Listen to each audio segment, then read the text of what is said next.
regular meeting.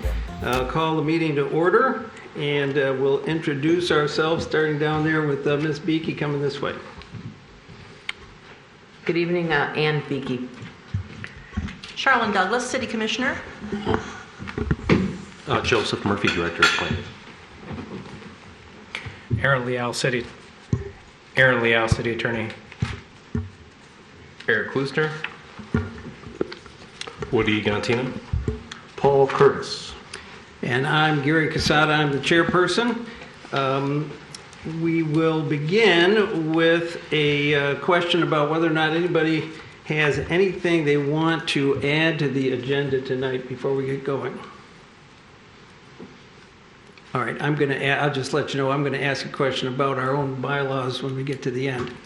All right, first order of business is the approval of the meeting minutes from the April 12th, 2022 meeting.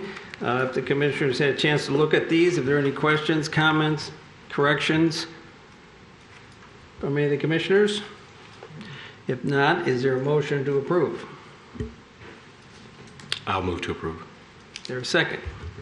Support.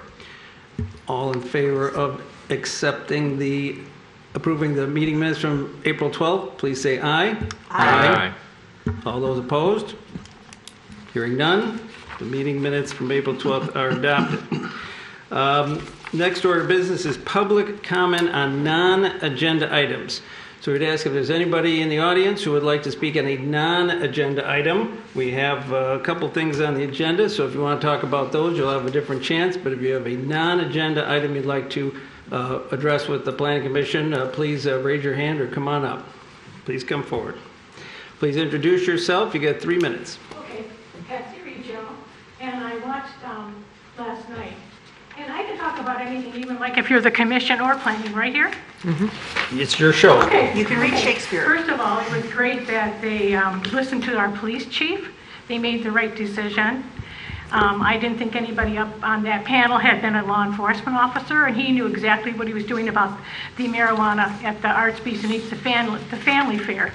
Okay, so I thought that was, I had to shake my head. I thought it was fantastic that they made that decision.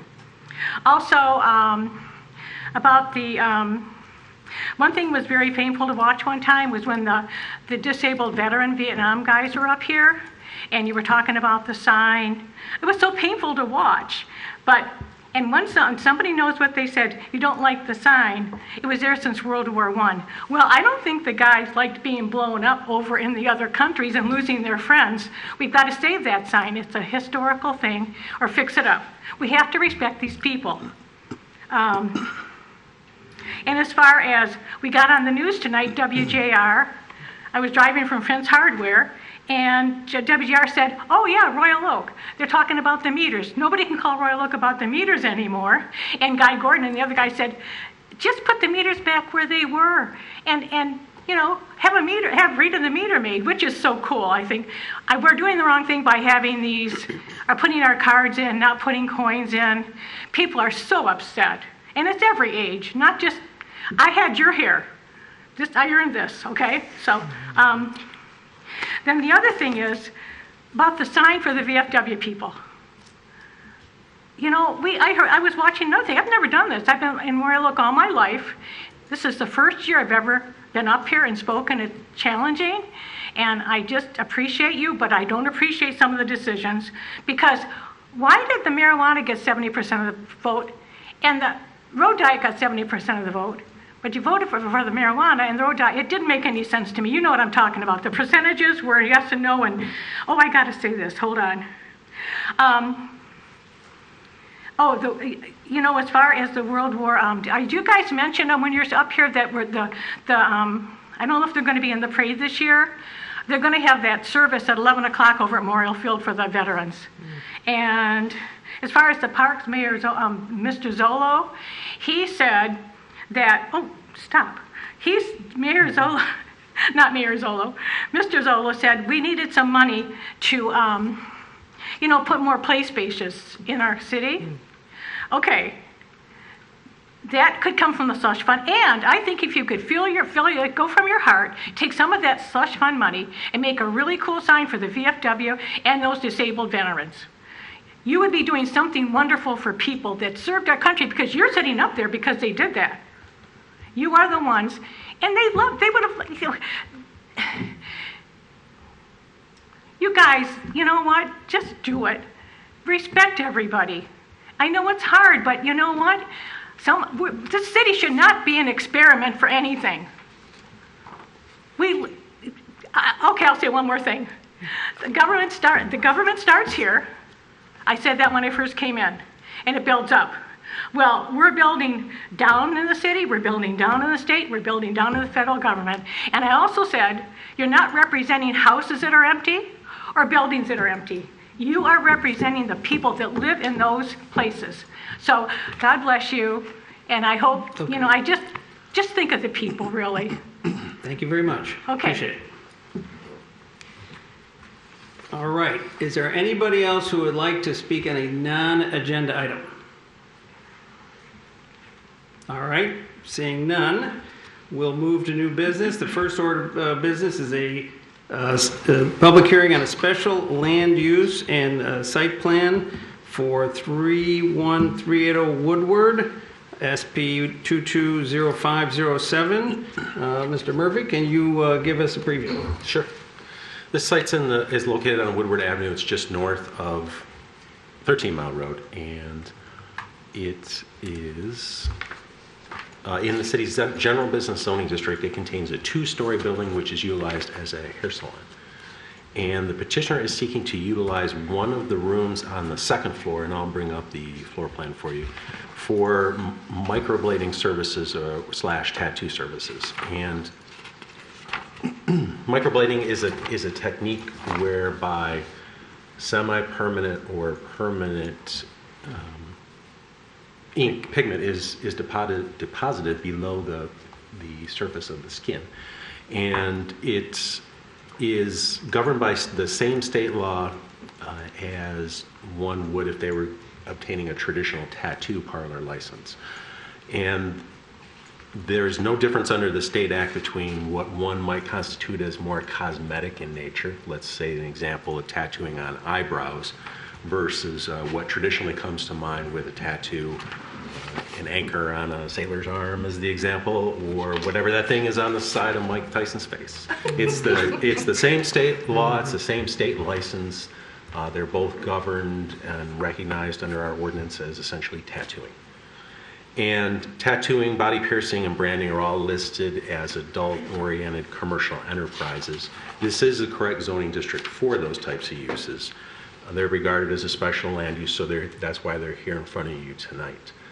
As a special land use, it does need to be at least 150 feet from any adjacent residential zone and at least 1,000 feet from a park, playground, daycare, religious institution, or school. So it's unable to meet that standard. If you approve the site plan and the special land use tonight, the petitioner would proceed forward to the Zoning Board of Appeals to seek the waivers from those distance requirements. This use does not necessitate any additional parking. It's simply using the floor plan in a different manner, this particular room as an ancillary use to the primary use, which is a hair salon. If the Planning Commission may recall, back in November of 2020, there was a joint session with the Zoning Board of Appeals, and several different items were discussed. A variety of the adult uses in the zoning ordinance, they were discussed, and for this particular, rather for adult-oriented uses, the Planning Commission decided to not engage in looking at the definition of the ordinance further, but waiting and thinking that was more appropriate during a master plan process. So a little bit of a recent memory of conversation about adult uses. All right. Just to be clear, we have a 2-step process, I understand. We're going to look at the special land use under the standards under the ordinance at 770-11C. Yes. And we're going to make a decision about the special land use. And then if we approve that, they can go and get the zoning, go to the Zoning Board of Appeals, and then we would proceed to a site plan, which is required as part of this process, correct? Yes, both the site plan and special land use are considered tonight. Okay, so I have a quick question. We had a little sidebar here beforehand. You mentioned it's an ancillary use, but I hadn't really looked at this before I got to the meeting tonight, but ancillary use, is there any difference? I mean, if this was a new tenant who moved in and wanted to go up and use one of the rooms up in the upstairs, would we be in the same process? If they were using, I mean, here you have an existing use, they want to add a use, yes, but if there was nobody living in the building and somebody wanted to use one room upstairs to do this procedure, would they not have to go through this? precisely, same. And whether the petitioner, as she has indicated, she proposes to conduct this service herself, but whether she conducts that service, her or her employees, or rents the room out, it doesn't matter. It's the use that's occurring, not who's conducting the use. Okay, very good. Any other questions for Mr. Murphy? Commissioner Douglas. Yes, thank you, Chair. Clearly, this is not 150 feet from a residential use. Is it within the setback of any other of those uses? There are two parks that are within 1,000 feet. One is Glen Dyer, if I remember correctly. I'm pronouncing it correctly. Glen Dyer and Memorial. That's correct. And I have a map if you'd like to see that. Memorial's there. No, that's good. Any other questions from Mr. Murphy? I have one. I'm going to follow up. So the staff report says it's within 1,000 feet of the Shrine High School, so that brings to mind something. Do we know, were all of the property owners within the 1,000 feet notified of this? What was the notice process for this before this hearing? Mm-hmm. By state law, we have to notify property owners within 300 feet. Okay, so there would be people possibly within the 1,000 feet who did not get notice? Absolutely. Okay. All right, so, but everybody within 300 feet, whether they were inside or outside the buffer zone, based on their character, got notice? All real property owners within 300 feet. All right. So commercial, residential, whether that be single-family home or condominiums, any real property, by state law, we're required to notify any real property owner within 300 feet. Okay, I guess I don't want to belabor this, because I think this same issue of microblading came up a few feet from the Shrine Grade School. It was not objected to, and I doubt that they would object here, but it seems odd that somebody like Shrine, who would be in a position of object if they want to do, did not get notice. Is that correct? We do not have any provision in the ordinance which requires us to go above and beyond the state requirement. No. Okay. That's been talked about in the past, and ordinance has not been obviously modified to make that happen. All right, thank you. Any other questions for Mr. Murphy? All right, hearing none, I'm going to ask you, is the petitioner present? Yes.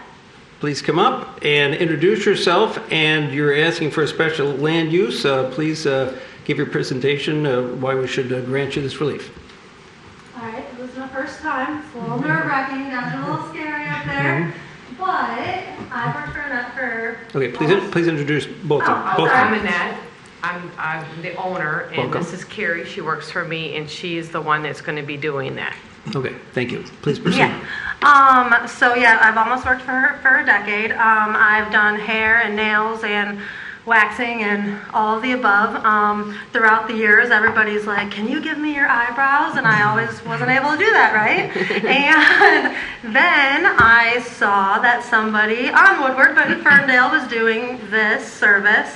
And I kept sending them their way, and I was like, why in the world would I send them that direction when I'm quite capable of it myself? So, being almost 30, I, would like to expand my money and expand my business, and with all the clientele that we already have, how many years have you been there? 26. 26 years. Hope to think that we're well liked in the community. All the clients and stuff, we've been educating them about it. They're very excited about it. It's I I have some pictures here. It's not how you said Mike Tyson. I was going to say, I'm not going to put a star on somebody's face. This is somebody who has no confidence, somebody who like literally has alopecia and can't, put hair on their face or doesn't have hair on their face. I'm going to make it look like they do, and they're going to feel really good about themselves.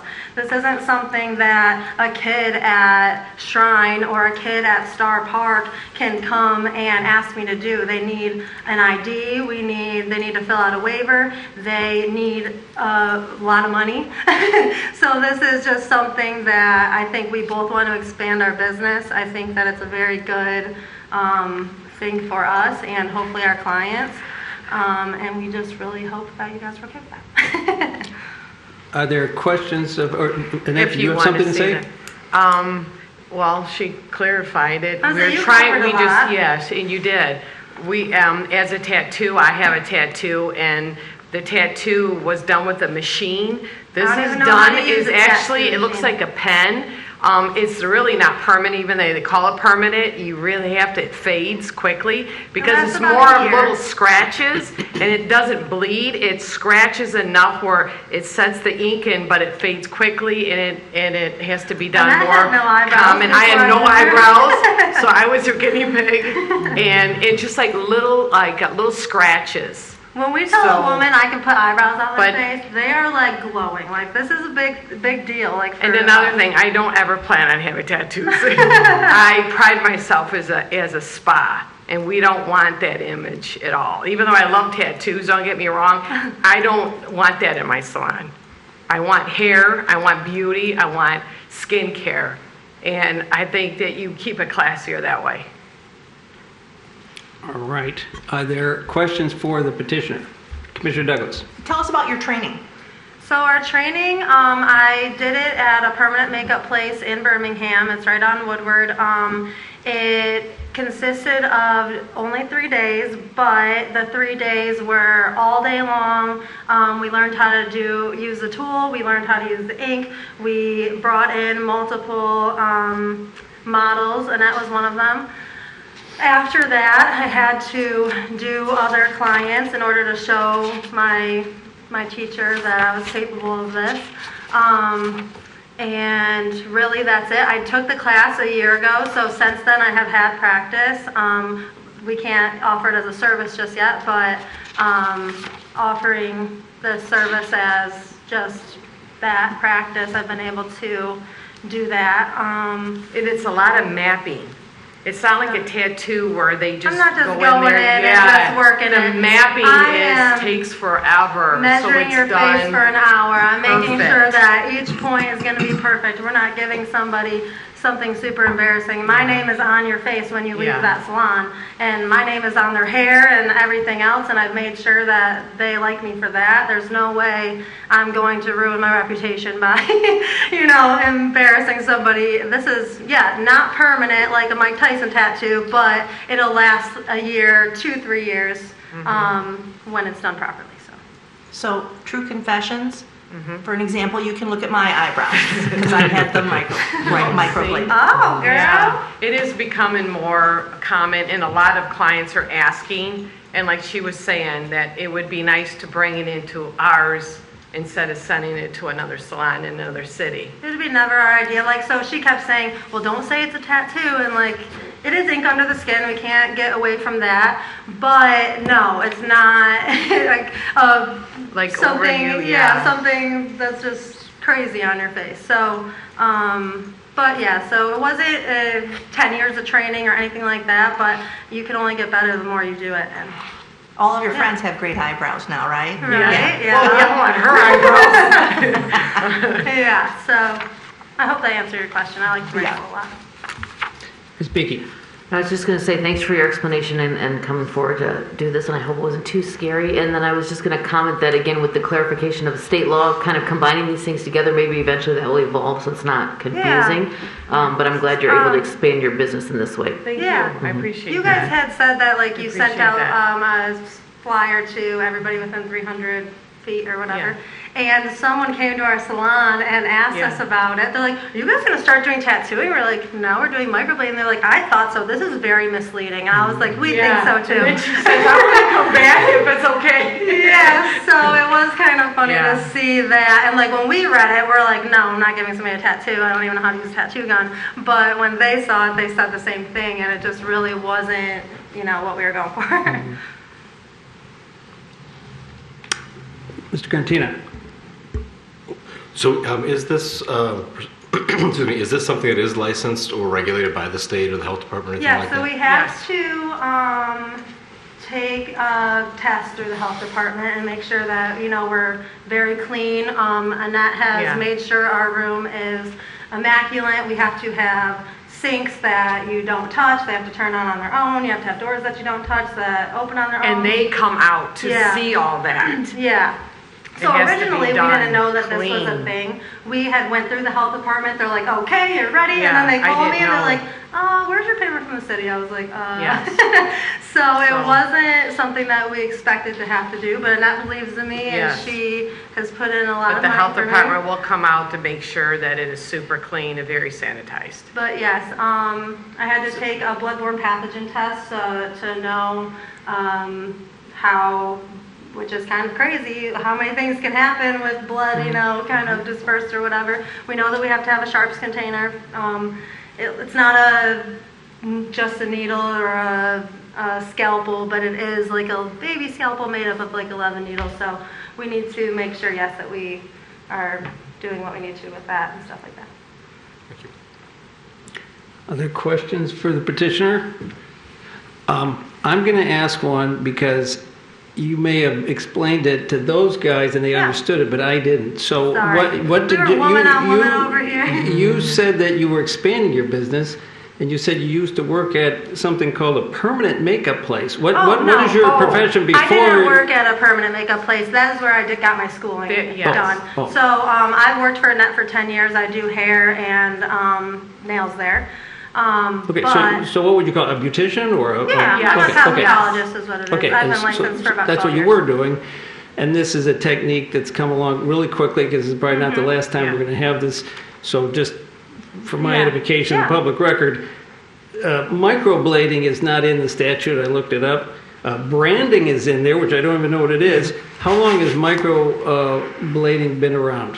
I wish that I knew that answer. I know that it didn't come from here. It came from overseas, and I don't want to be politically wrong, People but have in Asian culture, it's very, very common. They use it a lot for a long time, but it recently came over here, I'd say, in the last 10 years. Okay, thank you. You had a comment? I have a client, actually, I do the owner of Chicken Shack, and she's in her 90s, and she said she had it done over 15 years ago Okay. in This Florida. is so back. So yeah, And yes, and she said, "When do I get to do it?" I said, "Oh my God." Yes. So I didn't realize that it was, she said at least 15 years ago. I didn't know that it was back then, but I think it's becoming more popular now because a lot of, did you want to see an the example? eyebrows, yeah, you want to see That's the pretty picture? cool. That's okay. I am learning here. So, Yeah, okay. but it is a pigment that is placed under the skin, It but is. it's not permanent.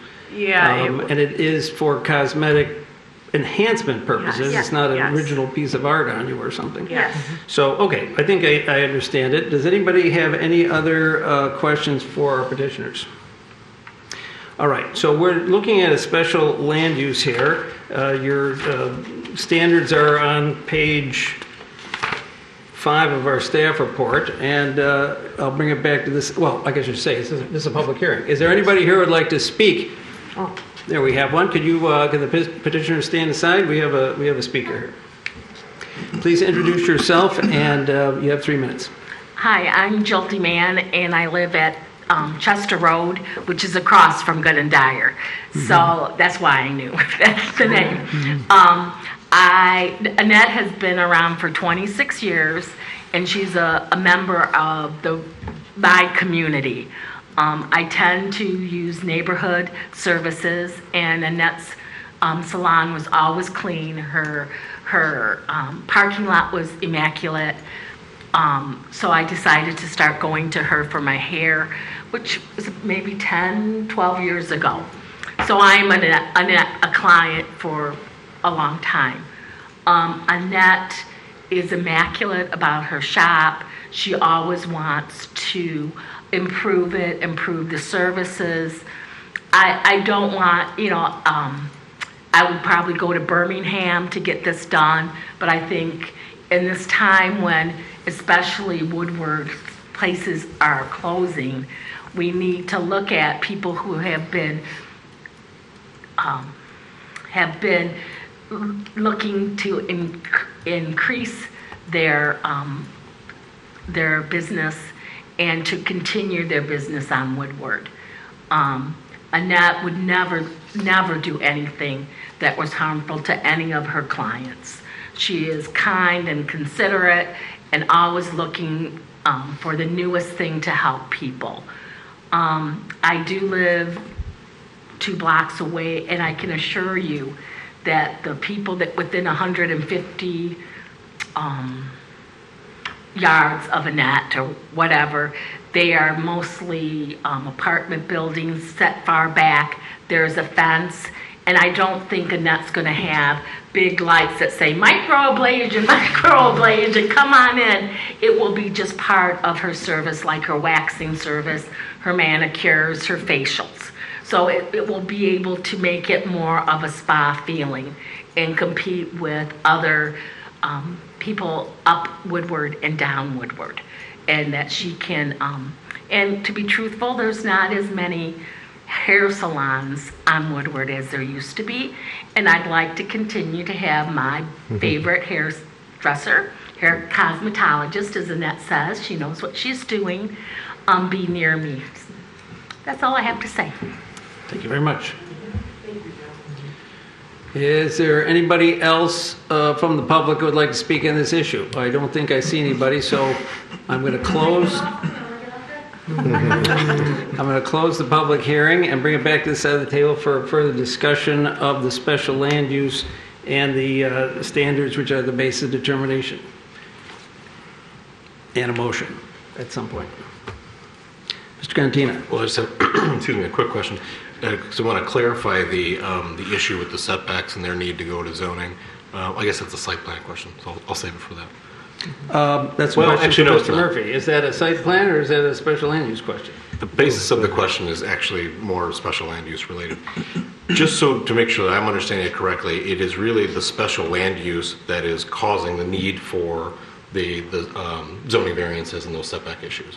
It's not necessarily anything site plan related. It's really the special land use that's putting them into that category of those setbacks. Yes. Right? Yes, and if they met the setback standards, there would be no reason to go to the zoning board of appeals. But you're correct; it's the use, right? Not so, anything related to the site plan itself. Right. So the current use is not necessarily within any setback issue at all. No, it's permitted new special use that they're asking. Thank you. All right. Thank you for that clarification. Further discussion on the issue or a motion, Mr. Klooster. I will move to approve the special land use. Very good. Is there a second? A second. Second by Mr. Curtis. Is there discussion on the motion? Is that a hand? Yes, it was. Oh, I'm sorry. Yeah, only that I look forward to a time in hopefully the near future when the tattooing and things like this are not classified as adult businesses. Thank you. Yeah, it's absurd. Thank you. But anyway, that's my proselytizing for the moment. Mr. Curtis. I'm quite confident when I was sitting on the Zoning Board of Appeals that we saw at least one case that also was doing microblading in our city, and so I'm happy to see another service provided for people in our city so they don't have to leave our city to get what they want. Absolutely. All right, thank you. Is there other further comments here?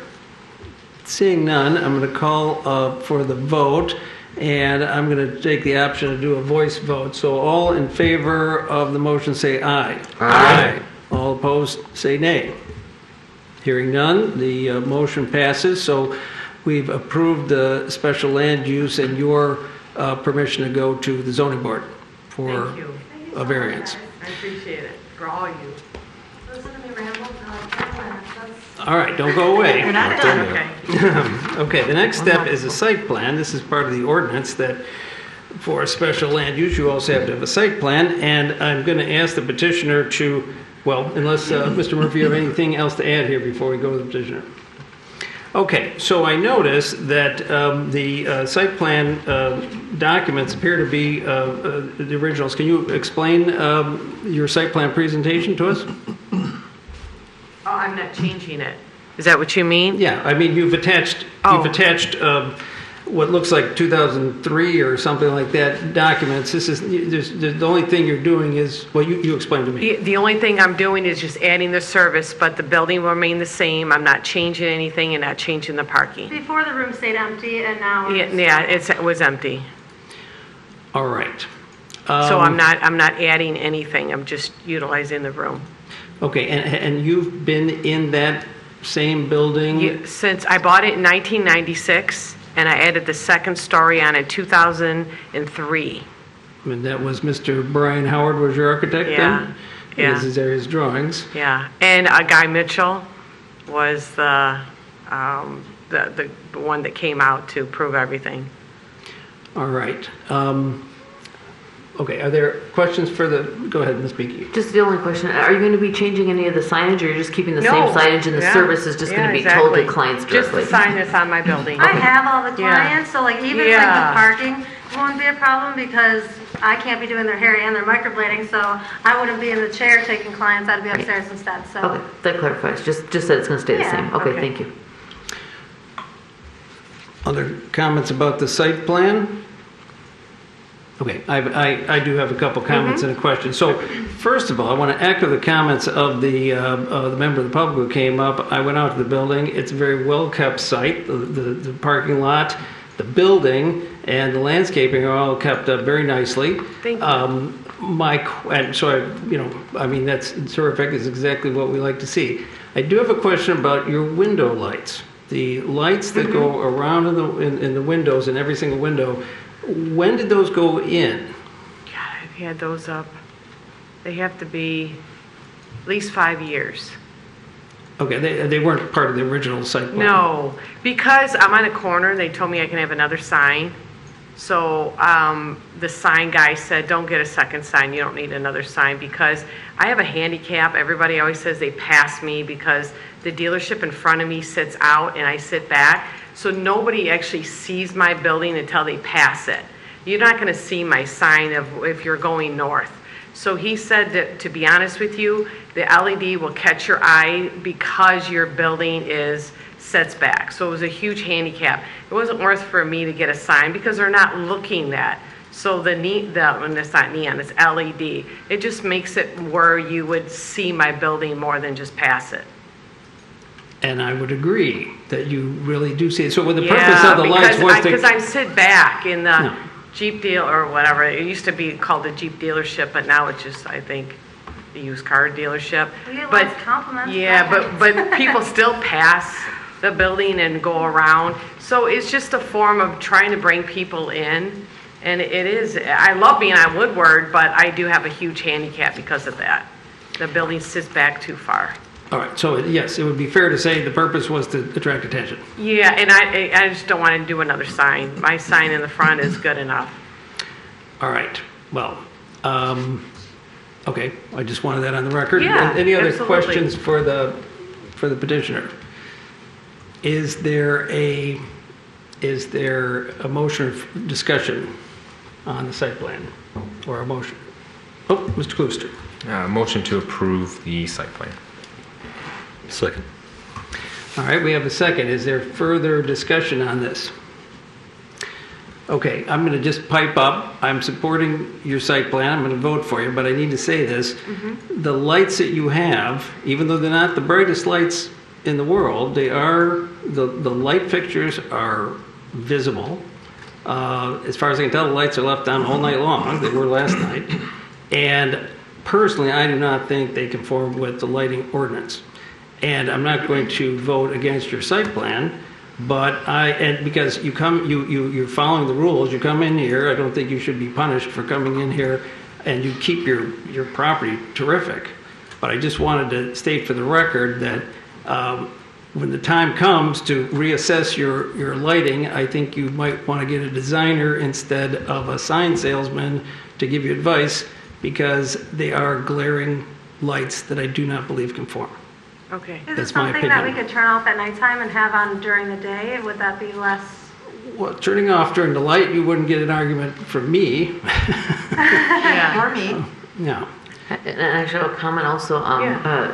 night light is bad for bird migration also, and it's very detrimental Aw, from an that's environmental birds. perspective, so if you can turn them off, it'd be better Okay. from that perspective Okay. as well. Yeah. Yeah, I would call Brian Howard back next time. Okay. Is there any other comment or questions on the motion? Okay. No. Okay. Seeing none, I think we're ready for the vote. I'm going to opt to go with a voice vote again here. All those in favor of the motion approved, say aye. Aye. All those opposed, say nay. Hearing none, the motion passes. So the site plan is approved. If you get your variances, you're on your way. Thank you, guys. Thank you. Thank Congratulations. you for everybody. Congratulations Good luck to on you. expanding your Appreciate it. business. Enjoy the rest of your night. Happy hours. All right. Next order of business is a site plan, SP 220508. This is at 1638 East Lincoln Avenue, an expansion of an existing spine and joint center. Mr. Murphy, please bring us up to date. This building has been a variety of uses over the years. More recently, it's been successful. It hasn't been a continual rotation. It's been a successful medical clinic. And I think the photograph, the Google Street View image on the screen can help us in conversation that the petitioner is proposing to expand the building and the parking lot. They're proposing to expand them in the front lawn area between the front of their building and Lincoln. And I'll jump now to the site plan, which will illustrate that. So the shaded area shows the expansion of the parking lot, and to the left, the hatched area shows the expansion of the building. The addition to the building increases the usable floor area to about 1,800 square feet, which requires 9 parking spaces for a medical use. The expanded parking lot provides 9 parking spaces, so they would be compliant in that manner. So the Planning Commission should consider tonight the setback, if the setbacks that are proposed for the parking lot and for the building, if those are appropriate, as well as the landscaping for them to be able to expand the building. It is a permitted use, so there was no public notice provided to adjacent property owners. It's not a special land use. Other questions for Mr. Murphy? Okay, I just want to be clear. You said that the setbacks are appropriate, but is the building outside of the permitted setbacks?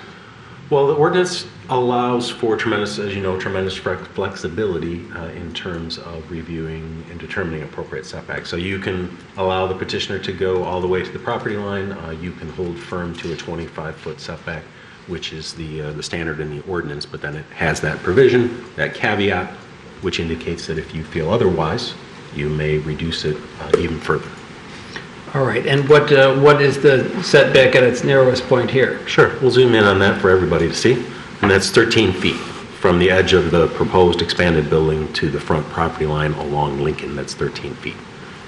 Is along Lincoln, or is that the sidewalk, or where is the property line? The front property line is slightly in from the public sidewalk. Okay, So if you want to measure to the sidewalk, in theory, it's about 14 feet. okay, and that's the narrowest point. Correct. Okay, all right. Any other questions for Mr. Murphy? All right, seeing none, is the petitioner here. Please approach the podium, introduce yourselves, and give us your presentation. My name is David Sinali, and this is Brian Eady, my architect. Hello. Good evening. Good evening. Please make your presentation here. Tell us why we should approve the site plan. So, Mr. Sinali's practice over the last 2 years with everybody working at home, there's been a lot of bad backs with people sitting in bad chairs. He is in a position where he can expand his practice. Currently, it sits at three spaces, with three treatment rooms. He's looking to expand to a 4th and have a larger floor area off the north end of the building. What we're proposing to do is get rid of the existing mansard roof and fiber cement siding and redo the exterior of the building. As part of this addition, and looking at the ordinance, from what I'm seeing from the sections 770-46D3C, for non-residential and mixed-use 2, there's no setback shall be required except for the property is adjacent to a residential zone, and if it's provided, it shall not be less than 5 feet. For that reason, we're looking to get as much coverage without totally eclipsing the adjacent commercial property to the west. If we look at the property owner across Campbell, the address to that property is 805 South Campbell. They are a lot line building at the north, so we feel like we are in keeping with what's happening directly adjacent to us. And yeah, that's what we're trying to do. All right. Other question for the petitioner? Ms. Beakey. Could you talk about if you have any enhancements to the landscaping or improvements in terms of, we have issues with stormwaters, better containment, native plants that have deeper roots, things like that. And as you're going to work on the building, the lawn might get torn up. Are there some better options that you might be installing? Or adding trees or something to that effect? So one of the comments that came back originally was in reference to landscaping. Right now, as far as this site plan goes, it had provisions to maintain the existing stamped concrete retaining wall around the perimeter of the building. On the east side of the property, we are up against the sidewalk, so there's not a ton of opportunity for landscaping if we want to maintain the parking requirements as far as the space configurations and the aisle width that's required. On the north end, we've issued a revised site plan that includes ornamental fences and shrubbery along the north end, and those would be boxwoods that are within keeping of the ordinance, above 30 inches tall. And then the existing property would remain to be lawn. There was a few comments as well related to trees along the north end of the property. One of the things that we're fighting against with adding trees to this property is the location of some of our utilities. On the far west side, you've got the main gas main coming into the building, and then the other primary opportunity to put trees is right where the storm and sanitary come into the building as well. If we look at the parking lot specifically, I know the ordinance indicates that once we get above 8 parking spaces, it asks for parking islands with landscaping as well. In order to accomplish that, we are right at the minimum requirement for parking spaces. We'd have to get extra creative with how we stripe that parking lot in order to introduce some trees. It would also cover the owner's signage as well, which we think would be an obstacle for business. Ms. Biggie again. Related to that, then, the number of parking spaces are required by the ordinance in conjunction with the square feet of the building. Do you anticipate that those will be filled all the time, or based on your business, or not? Because we do have a request for some kind of greenery, if possible, rather than full cement. I'm just wondering if all those spaces are needed. I know they're in the ordinance, but are they needed by your business? They are, actually, yeah. We're pretty much to capacity every day we're open. I'll reference that oftentimes the planning commission makes a contingency that trees are planted in the adjacent public right-of-way between the sidewalk and the back curb. And if you look on the Google Street View image, you'll notice that there are overhead wires within both of the right-of-ways along Campbell and Lincoln. So it wouldn't be appropriate to plant trees in those locations, since the utility company would come and whack them down or cut them so that they were unhealthy. So it wouldn't be an appropriate location to plant trees in the adjacent right-of-way. It's been an aggressive couple years for DTE and Davie. Speaking. I guess I'll comment for our own record is, number one, I think we need to look at, again, when we're looking at the ordinances and looking at the master plan and such, which plants we are requiring. Again, boxwood's a non-native, and there are other maybe grasses that could be used instead of that, or something like that would be better environmentally. It's not currently in our ordinance, but something that we'd be working towards. And with regards to trees, again, I'd imagine there are some ornamental trees that are short enough that would not interact with the wires, although I do understand that concern. And then, again, as we're looking at what we're requiring on curb plantings and such, that we might want to look at some other varieties, if not trees, again, grasses or something that could be a compromise in order to, again, absorb rainwater and such. That's a general comment. All right. Other... May I respond? Go ahead. As far as the planting goes, we are flexible. In the ordinance, I did believe that I saw boxwood as an acceptable.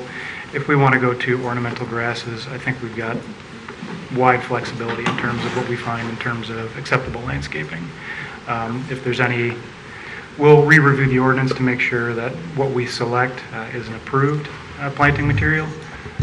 Again, we believe that it was acceptable per the ordinance, and we'll go back to check. It is acceptable for the current ordinance. I'm saying as a comment to us that we need to improve our ordinance so that we have better guidance when you're looking at our ordinances.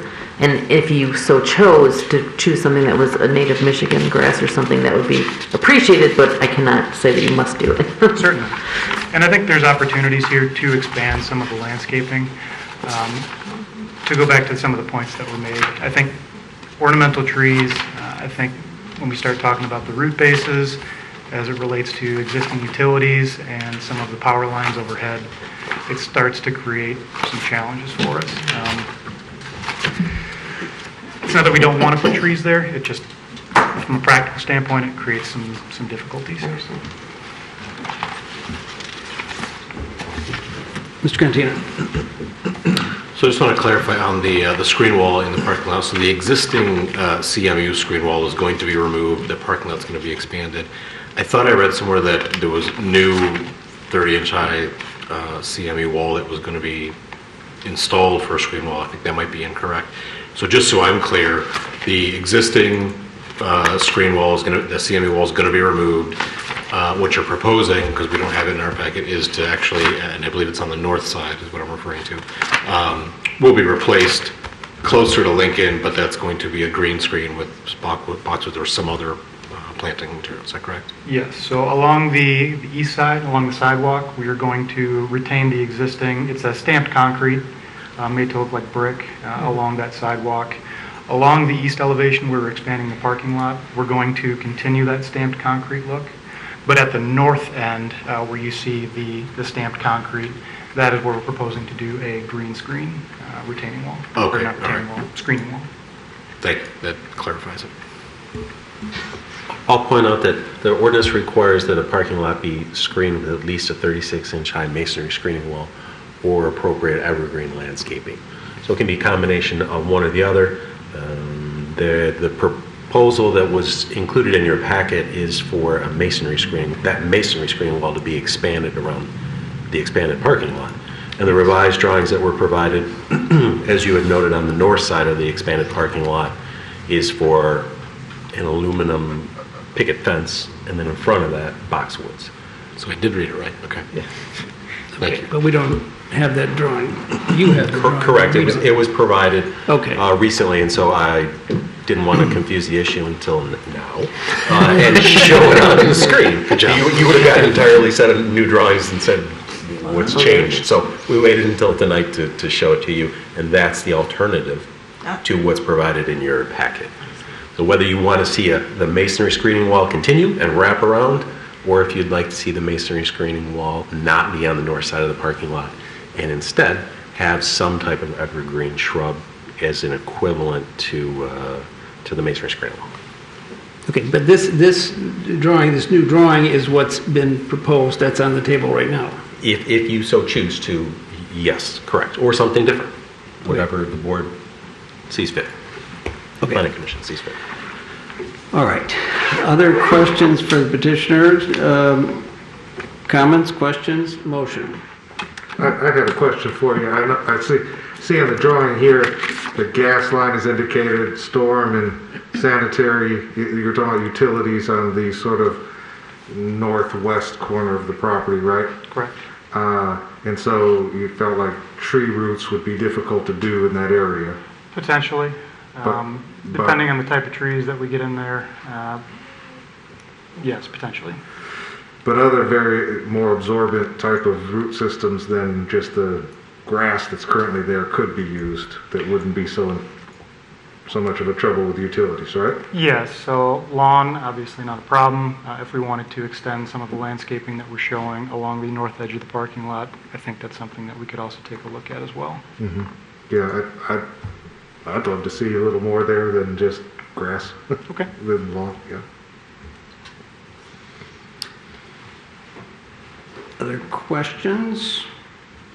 Okay, Commissioner Douglas. Yeah, I'll move approval of the site plan, and then with a second, I'll speak to it. Is there a second? Mr. Gandina? Second. Okay, so there's a motion and a second to approve the site plan. Did you want to continue? Yeah, I'm not inclined to, the options they've contemplated here, masonry wall, picket fence wall, landscaping, I'm inclined to leave up to the applicant and not impose our will on them, but others may choose to. But that's my motion. All right, thank you. Comments on the motion? Mr. Cantina? I would agree with that. I think you seem capable to make a good decision. I'll just state for the record, I would prefer a green screen on that north side myself. Okay, other comments? Okay, well, I'm going to pipe up then. One of the things is I went out to the site. It's to expand on this site. It's difficult. I personally don't think trees on the north side are going to work, and probably your barber there is going to scream bloody murder if you put a tree there. I also am curious. You have enough room on the west side for a parking space. Is that correct? On the west side? On the west side of the building. Actually, I went out there, there's a sign that says parking for spinal joint center only. I'm thinking, how can you fit a car? Our employees park there. Yeah. Okay, so there is a parking space there. Right now there is one striped parking space. All right. Before I go on, I got a question for Mr. Murphy. You're going to add parking lot. Does this trigger in any way the stormwater detention ordinance, or is that too small of an area? I don't recall. Perhaps the architect does in our original correspondence several months ago now to you. I don't know what the comments were. Sorry. I believe the threshold is 6,100 square feet. Something like that. We are at 2,258 square feet, so we would not be triggering any new stormwater requirements. In speaking to the city engineer, there was no previous record of any tabulation on this site previously we would add to. Okay, thank you. I sort of didn't think so, but it's a difficult site. If you want to expand other than going up, obviously going to the north is the logical place to go. Like I said, I went out to the site. There's no catch basin there. I assume the water just sheds off into the alley. It's not the best for permeable surface. Obviously you're substituting non-permeable surface for the permeable surface is there. I do think there might be the shrubbery is a good idea on the north side, but I don't know what else more you could do. Even if you had a second story, you'd have to have more parking. So you're expanding your business, you're successful, and I don't see too many options with this site. So that's my comment. Any other comments? All right. I will call for the vote. Once again, I'll call for a voice vote. All those in favor of the motion to approve the site plan say aye. Aye. All those opposed say nay. Hearing none, the motion passes. The site plan is approved. And congratulations and good luck. Thank you. Thank you very much. We appreciate it. Thank you. All right. Next order of business. We have the master plan review of requests for proposal responses. Mr. Murphy.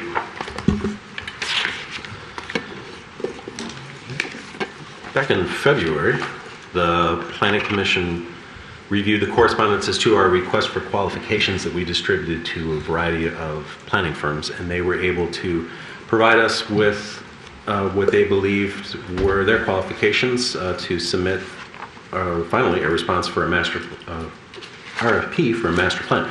You narrowed that list down to 5 firms that were able to then submit a response to the request for proposals or the bid price.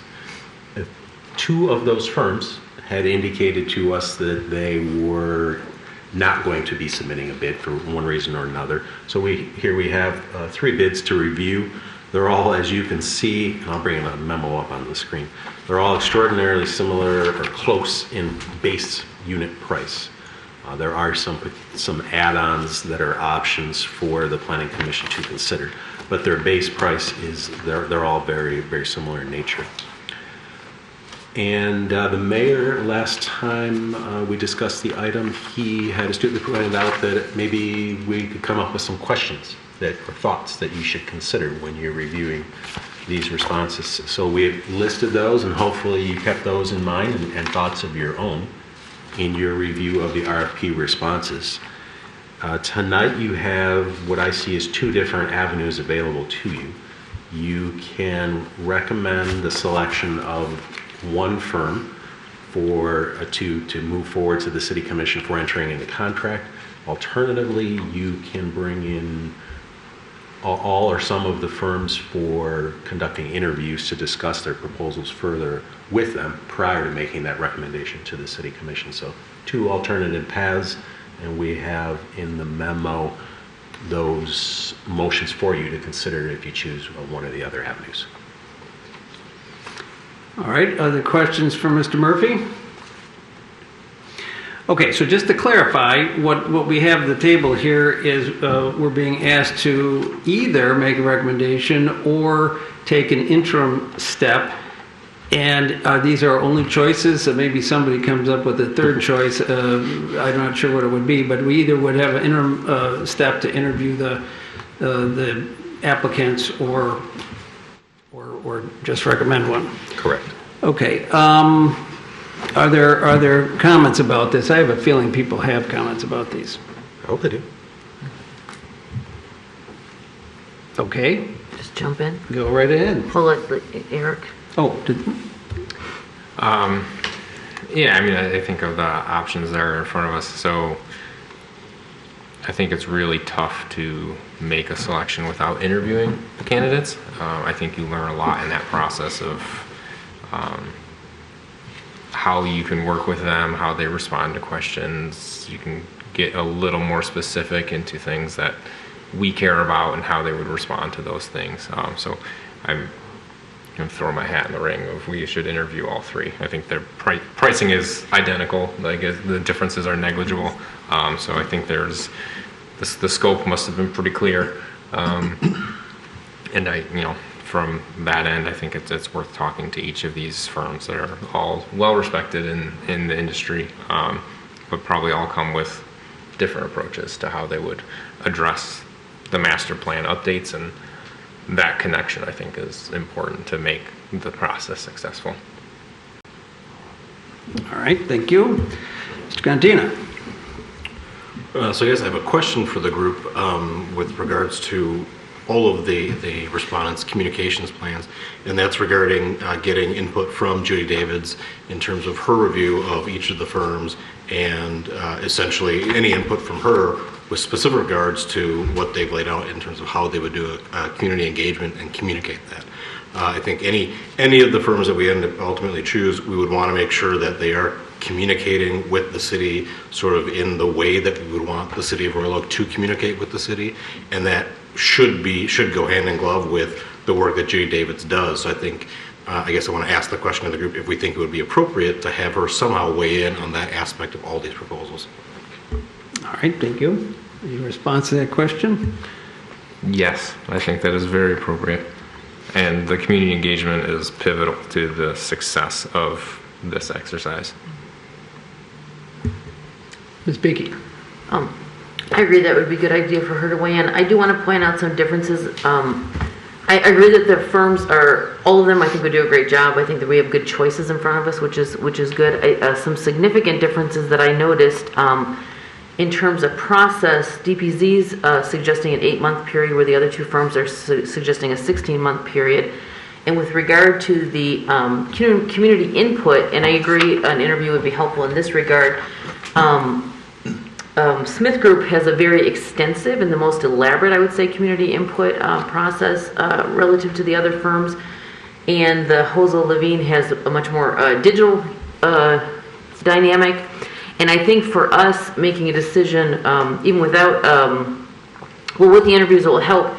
But think about what we in our community want to use this process for. It is to produce a master plan, but the process is also important. So if we want a very extensive, a lot of touch points with the community, Smith Group has a lot there. If with DPZ, I see something beneficial in terms of their, the form-based code and that whole approach, which is a very different mentality that would take us in a different direction, but their citizen input might be a little bit more traditional in terms of what they presented.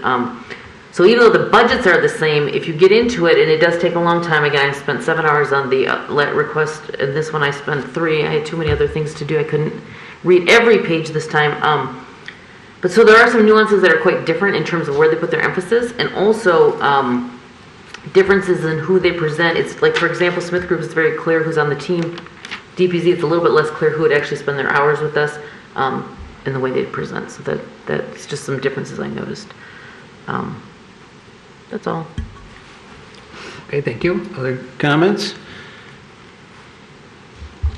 Commissioner Douglas. Yeah, I too noticed it and gave some thought about the fact that one applicant is proposing a 32-week process, and the other two are 62 weeks. Yeah, 60. Yeah. The DPZ has this not trademark, but definitive practice of using charrettes in planning. That's their thing, and they've been very successful with that over the years. And I see where that helps them perhaps telescope the process a bit. But given the challenges of communication in this day and age, I sort of feel like we're going to do better with a longer process. But DPZ has an extraordinary background in new urbanism, and I think we're a new urbanism kind of place. I thought, I don't know how you pronounce it. Housel Levine. They seem very transportation heavy. Their team of consultants they had a number of transportation consultants, and I'm not sure that that's relevant to or as needed as their composition suggests. Smith Group, the thing, and when you're a hammer, every problem looks like a nail, but they have 3 communication specialists on their team. And given the importance that we all agree of community engagement and the need to creatively notify people of opportunities to participate and use all the tools in your toolkit to get them in and communicate with them and listen to them effectively, I like seeing those communications people on their team.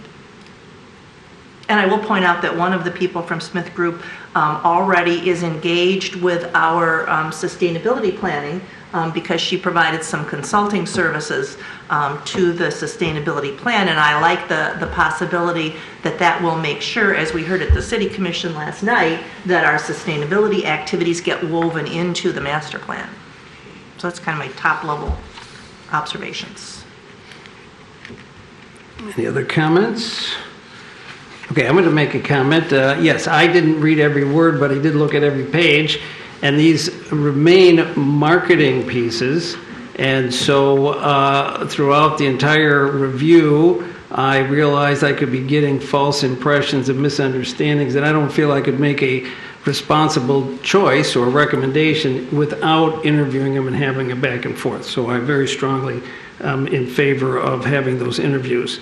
And as for Judy Davids, I think that I would like to hear from the applicants how they're going to approach, and I definitely would like Judy Davids to be here, but I would be not in favor of telling them what we want them to do until we hear them out. So I think she should be present. I think she needs to hear them. That would be my thinking. And contribute to the deliberation. No problem with that. Okay, any other comments? All right. Hearing none, what do we have to do? Somebody has to make a motion to Ms. Beakey. I just wanted to ask the question. So do we all feel comfortable with the review we've done so far that we want to have all 3 come in then? We don't want to give them the opportunity to come in at this point. Hear everybody out. I certainly think all 3, absolutely. Okay. Mm-hmm. Yeah, I agree, all 3. Yeah.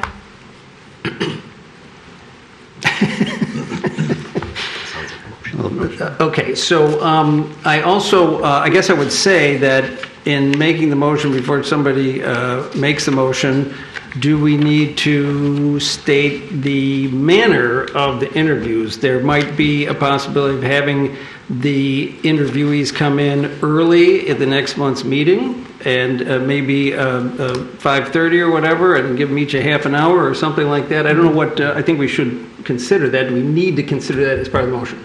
Well, how about I provide some thoughts on that? You go right ahead. I would suggest that since everyone has marked on their calendar June 14th as the next meeting, I would suggest that we add that as an element of that agenda, and that meeting start at 6 o'clock instead of the standard 7 o'clock. We should be able to push through the standard agenda items between 6 and 7, and then at 7 o'clock or thereabouts, we would commence doing the interviews. And we would tell those that are interested that they should be present starting at 7 o'clock to provide us with any further information and answer any questions that we might have. And so, Joseph, are you, or Mr. Murphy, are you suggesting then that they would be coming and just giving, I mean, they'd already come with a presentation, or rather we'll decide on a few questions and then we'll actually conduct it more like an interview? Because I do think that also makes a difference if they come and just do a slide presentation of what's in here. Again, it's another marketing piece, or is it more going to be an interactive interview, which would be a more traditional interview in terms of Q&A? I'd like it to be more organic, more back and forth. Mm-hmm. If they have some type of 5 or 10 minute introduction that they'd like to do, I wouldn't prohibit them. I wouldn't want to prohibit them from doing that. But yes, the bulk should be questions and answers on the fly. Absolutely, these people are well skilled at that, and they should be able to exhibit that. And in 5 minutes, they should be able to say what their unique selling proposition is, and why why we should choose them over the other ones. Well, I think a lot of that will also surface with the additional questions that we'll have. Well, yeah. All of that will surface and more. Just curious. Oh, go ahead. I just wanted to ask like some other questions on the process, and I know that I'm an attorney, but I've sat through RFPs with different consultants in previous job. Do you, I guess the format of that next meeting, do you want them to actually make their presentations? I know what they typically do is they'll come in, and not just the master plan consultants, but other consultants, they want to do an actual presentation or overview of what they've done. All of that takes, and then you want to have a Q&A with each one. That takes time. I think that 1 hour that Joseph suggested is well, you're right. That's to do the business, but from 7, conceivably your interviews could probably be 2 to 3 hours for all three. I would plan an hour each for each interview, if that's acceptable, and it's also the format allowing them to give a presentation and then a Q&A. That's one way to approach it. I was just trying to make sure that when they come, because they'll be judging this planning commission as well. Mm-hmm. So the more that you can set what type of format you're going to have, the better it is for them and yourselves, so that you don't run into any unexpected problems. I just. No, I was just going to say, related to that, I mean, again, I would suggest, again, we can say it's a 3-minute opening or a 4-minute or 5, something that's very specific, and then the rest is Q&A, just again, so they prepare something similar. Again, in terms of time, just like when we have public comment, I think that just sets the stage, whatever would be a reasonable amount of time, 6 minutes, I don't know. Well, I have no doubt that each one of them is watching tonight's meeting or right. thereafter, Yes. And so we shall see you and be prepared. Mr. Klooster. So I would say from experience, a 4 to 5 minute presentation typically barely gets past the second slide, because people start asking questions right away and it turns into a conversation. I agree that we want to make sure there's time allotted for questions and answers, because that's where we're going to get into the meat of what's important to us and how are you going to approach this process specific to us.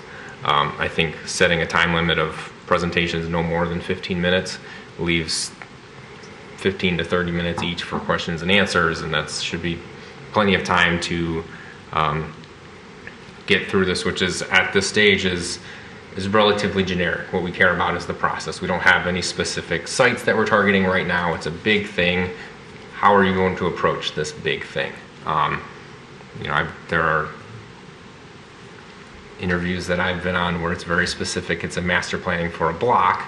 Well, everyone wants to know, how are you going to handle refuse collection? How are you going to handle this, that? You almost have a design solution going into the interview. There are very specific things to talk about, where this is very much about process. So I think 15 minutes should be more than enough for them to present how they would specifically approach our community as a master planning effort. And then that leaves us 30 minutes-ish to dive into the deep stuff that we care about as a community. Mr. Cantina. So this will be a noticed meeting, and it's a public meeting. I guess I've got some concerns or questions about randomizing the order with which they're able to present.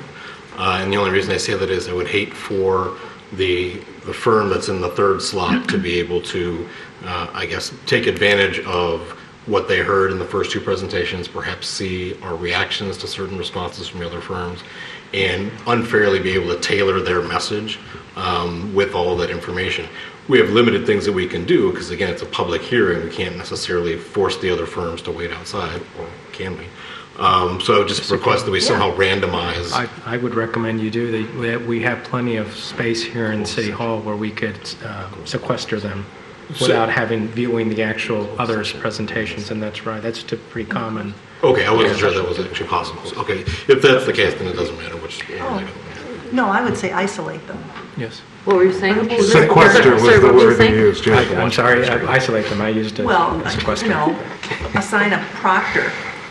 Sorry, just for the record, what were you talking about? I didn't know whether there could be a closed session with the interviews. I don't recall. I don't think that would qualify for a closed session. Or a study session. But, you could sequester them. We've got two, conference rooms upstairs that they could, just wait. Each team could actually just sit there and wait until they come down, until it's their turn. In the past, the Planning Commission has gone into study session where the meeting is still open, and we walk away from live cameras here and we go into a side room. It's still a public meeting. Anyone that's sitting here can come into the side room, but it's a more informal setting, and there certainly are no video cameras. So if we sequestered somebody to a side room or made them wait in the parking lot, they could just watch it live stream on their mobile device. No. If you sequester them in the two conference rooms upstairs with no TV, they can't see. And you're right. You'd have to, on their honor, they would have to not view it on their phones. I mean, that's it's just a there are different ways to approach it. They're professionals. I don't think they're going to watch it if we tell them, please do not observe each other. I mean, they would not like it if the other company was observing them, and that's something you can let them know in advance to say that if this is the process that this committee wants to do or the commission wants to do, then that's something that we would say you'll be sequestered, and we ask you not to be viewing the others' presentations and Q&A with the commission out of fairness. Mr. Curtis. Well, I just want to voice that I like this idea of sequestering, and I appreciate Mr. Gantina's point that going third would be an advantage, having heard. And certainly, honor system, okay, but you could also leave somebody in the room and tell them, put your phone away. I mean, somebody could proctor that situation. I think I heard Ms. Douglas use the phrase. I was just going to mention, years ago, a very skilled communicator said to me, if you want me to speak for an hour, I'm ready now. If you need me to keep it to 5 minutes, give me a week. And so, with that said, I don't know that they need a whole 15 minutes. I don't know. I think whatever we decide, I'm happy with.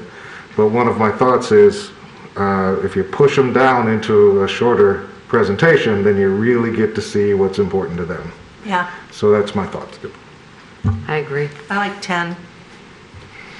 As a facilitator, I picked 7 just to make it edgy, but 10 is okay. Well, I think that this is a pretty important conversation because I don't know how we're going to come up with this system and manner of doing this unless we talk about it right now. We may have some ability to follow up with the department afterwards, but I definitely think we should have a structure that we at least rough out here tonight and then maybe the department can tweak it, help us tweak it, but we will have to tell them in advance. So we really need to, and I definitely think it should be structured. And I agree with the sequestering. I agree with the limitation. You know, sometimes sometimes you go into court and the judge says, "Mr. Leal, I read your brief. You got anything that's not in there you want to add?"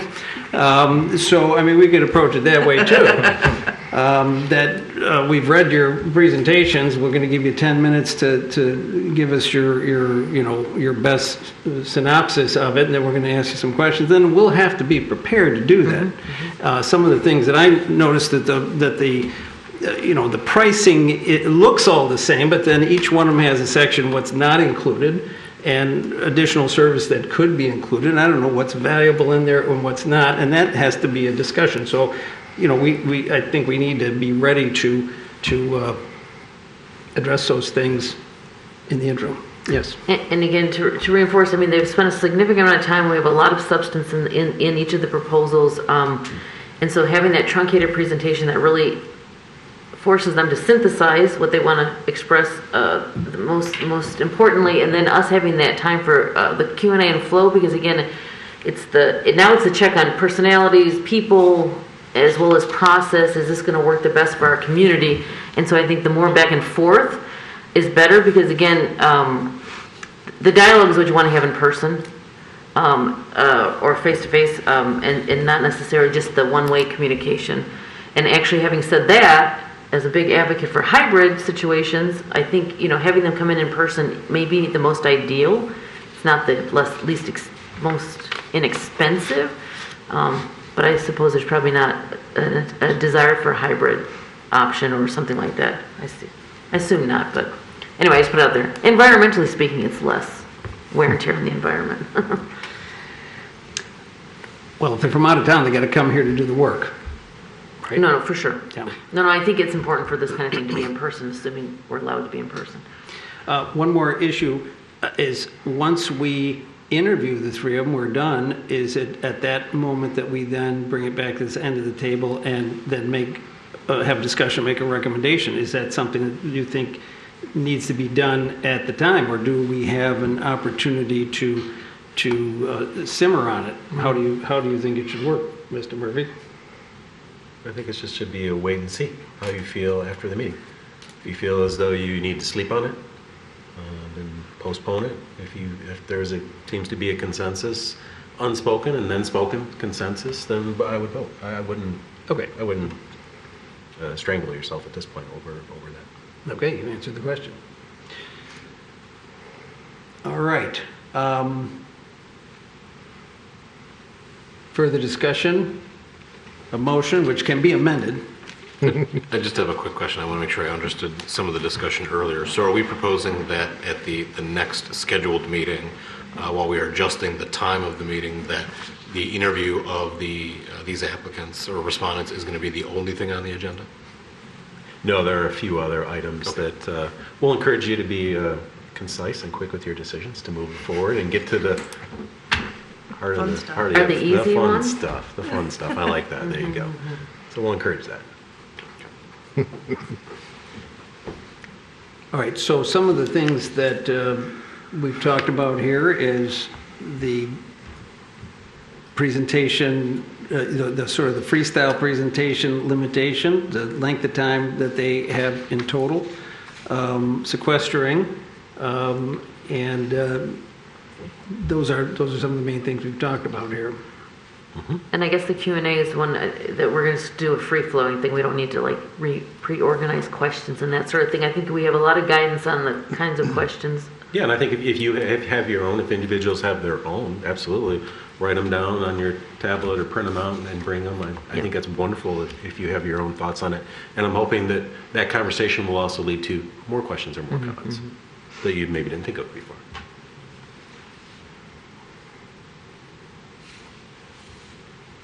Mr. Klooster. I move that the Royal Planning Commission hereby requests the following firms to participate in an interview based on their April 26, 2022 RFP response. The three firms who have responded: DPZ, Co-Design, Halsey Levine, and Smith Group. at our next meeting scheduled in June, setting a maximum presentation time limit of 10 minutes and approximately 40 minutes afterwards of Q&A, for a maximum 50 minutes approximately per firm, with 5 to 10 minutes in between for setup, bio breaks, etc. And with some element of sequestering. With some element of one-on-one sequestering the Without firm, so ropes. they're not all in the room. Correct. All right, and do we need the motion to include when the start time is, or that's a department issue? We'll take care of it. Okay, is there a second on the motion? I'll second that. Second by Mr. Curtis. Any further discussion? Good one, Mr. Klooster. Hey, last month was tough with motions. All right. If there's no further discussion, I'm going to call for a vote on Mr. Klooster's motion. Also opt again for a voice vote. All those in favor say aye. Aye. All opposed, say nay. Hearing none, motion passes. We'll look forward to these interviews next month. All right, we'll flip back over here. Next thing on the agenda is administrative site plan approvals. Mr. Murphy. Simply for your information purposes, you can see how some of the projects that you've seen in the past progress forward to getting permits, and others that you don't see that we administratively approve. So no action is required. That's simply informing you of what's filtering through the department. All right, are there questions for Mr. Murphy about any of the administrative approvals? Just always appreciate seeing the list. Yeah. Okay, thank you.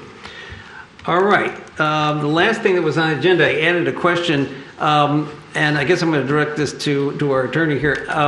I don't have in my possession what I believe is an actual copy of the Planning Commission bylaws. And I would ask that if there is such a thing, the only thing I had was a draft during an amendment. I don't find it on the website, so I'm hoping that I can get it from you. I don't have a copy of that in our office. I ask Joseph if they have that in their office. Mm-hmm. We have a copy right here. We can display on the screen that was approved in February of 2018. Yeah, that was probably the amendment there to switch from 9 to 7. Yes. Okay, well, that's wonderful. I would love to have a copy of that, and I would just tell you that I want to review it because I still think it's funny that we have reference to Robert's Rules of Order from 1980 in there. So I may bring something up in the future if I can get the actual copy to review. Mm-hmm. So I appreciate it. Yeah. Okay. Anything else from the planning commissioners or the department or the attorney? Statements, comments from any of our commissioners? Mr. Gantino. I'll just make a quick statement for anyone that isn't aware. The Sustainability and Climate Action Plan was unanimously approved at City Commission last night, so that's something for everyone to celebrate and keep in mind as we get more projects that come before us. All right, thank you. Ms. Beakey. No, I was basically going to say the same thing. And that when we work on the master plan, I think it's just important that we, again, incorporate these other things. But that's what I was going to say, too. Uh-huh. Mm-hmm. All right, thank you. Anybody else? All right, well, I guess I would look for a motion to adjourn. So moved. Second. All right, all in favor, say aye. Aye. I'm not even going to ask for the nays. I We are feel adjourned. confused because it's not. Thank you, everyone.